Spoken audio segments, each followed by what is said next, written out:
Yes, good afternoon, people. I have to be very careful with how I examine this particular dilemma, which is always a great way to start any video, especially if you watch me lately. I mean, my word. America has a serious stupid problem. One could argue it has for a while now. Look at this. Not one 8th grade student at the LeBron James Akron School has passed a state math test in 3 years. If the title or thumbnail of this video was not an obvious indication, it should be obvious by now, this is going to be very uncomfortable if you happen to be thin-skinned and afraid of any facet of objective reality.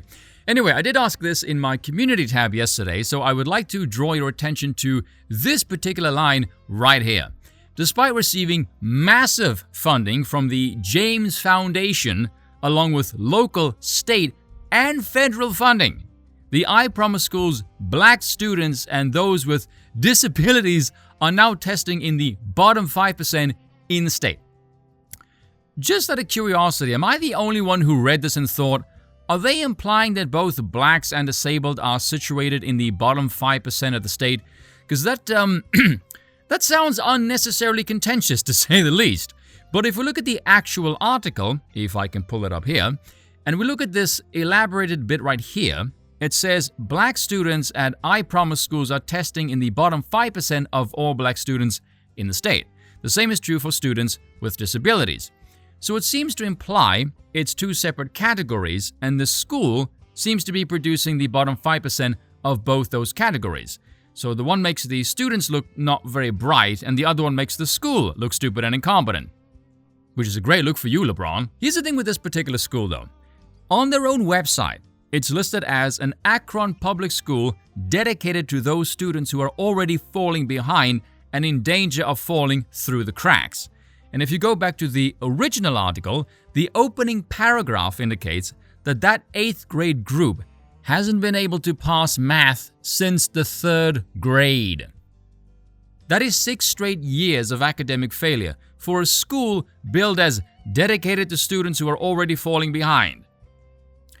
A couple of potential speculations to be drawn from this, the most obvious one being, throwing money at something does not solve problems. If throwing money at problems solve things, the wealthiest countries in the world would likely have the least problems. Is this true? No. It shouldn't be that surprising, though, that a school that's billed as helping already falling behind students are scoring lower. What is surprising, or probably not actually, is that no one checked this out for almost half a damn decade. Secondly, let's get a bit controversial here, shall we? That failing demographic. If you look across the United States, that's the one group that's lagging behind and has been lagging behind for decades. If you look at California, as V likes to say, land of the progressives, also home of the plastic personalities and also plastic heads if the data is anything to go by, October 2022, 2/3 of California students couldn't meet English standards, taken in spring. Blacks and Latino students, 84 and 79% respectively, couldn't meet the math standards. The dismal results provide further evidence of the profound challenges facing California schools as educators focus on helping children recover from deep pandemic setbacks with multi-billion-dollar investments in public education. The scores have also amplified the troubling fact that even before the pandemic, 60% of California students were testing below grade level in math and nearly half in English. So the same people that destroyed the schools, kept them closed, are somehow going to solve this incompetent screw-up. Yeah, sure. Look at this. Scores on the national test for Los Angeles students, while alarmingly low, showed signs of resilience compared with other large urban districts. That simply reads, they were stupid before, so the dip doesn't appear all that damaging. That's all that means. And urban districts? That's newspeak for black. Who are we kidding here? Let me show you guys the weaselly way these sly buggers frame this. Check this out. For example, during the 2018 to 2019 school year, about 46% of white students were not meeting state math standards. During the 2021 to 2022 school year, 52% did not meet the standards. For Asian students, 26% were not meeting math standards before the pandemic. During the 2021 to 2022 school year, it was 31%. The data also shows traditionally underserved students facing massive academic recovery challenges. 67% of black students met state standards on the math test compared with 21% in 2019. 30% met standards on English language arts compared with 33% in 2019. For Latinos, 21% met standards on the math test compared with 28% in 2019, and 36% met standards in English language arts compared with 41% in 2019. Anyone else notice anything? With whites and Asians, it's not meeting standards, but with blacks and Latinos, it's met standards. Can we guess why?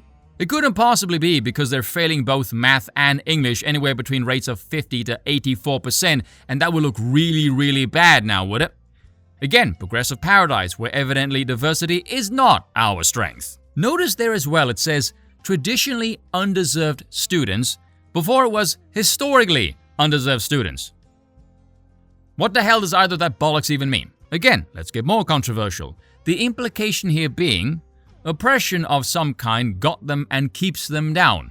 Question for you, how far back does that historical aspect go, and was all oppression bad? Peasants. Anyway, where was I? Alright, was all oppression bad? Notice it's always that. It's either past oppression or economic issues, also implying poorer families can't work themselves into a better life. Curious.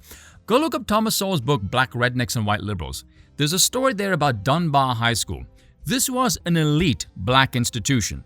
Funnily enough, it was principal by the first black lady in America to earn a bachelor's degree, which is pretty cool. Her name was Mary Jane Patterson of Oberlin College. And I do believe the first black gentleman to graduate from Harvard was also a principal there. With often less funding than their white counterparts, were able to send most of its graduates onto higher education. In fact, the reputation of Dunbar was so esteemed at one point that graduates didn't even need to take entrance exams to be admitted into college. This was in the former half of the last century, by the way. This school was able to send more of its graduates to college in the 1930s, in the middle of the Great Depression, than it did 60 years later in 1993. You mean to tell me income and oppression is the problem? Think again. And again, let's get more controversial. We're all just layering it up here. If you were to look at how societies operated in the past, your natural elite, let's say, the bedrock foundation of any unit in a functioning society is the family. And historically speaking, great families tended to marry and integrate into other great families because they looked at things like intelligence, health, wealth, education, features that would make for good offspring. If you did this for multiple generations, you are naturally going to produce superior people because what you're doing is essentially selective breeding and passing on superior traits. And there's nothing controversial about this, by the way. It's basic science. It's all voluntary. Whereas if you somehow manage to construct an apparatus that molds the family unit, incentivizes promiscuity and shameless irresponsibility, and produces a group that's more likely to say the phrase baby daddy than husband, you are going to end up producing a horde of delinquent nitwits. Let's not beat around the bush here. And we all know why, because of politics. If you're part of a faction that relies on the growth of the state, and people of lower IQ are more likely to be on the teat of the state, which spurs on the growth of the state, you're going to favor the reproduction of lower IQ individuals because it benefits your political status.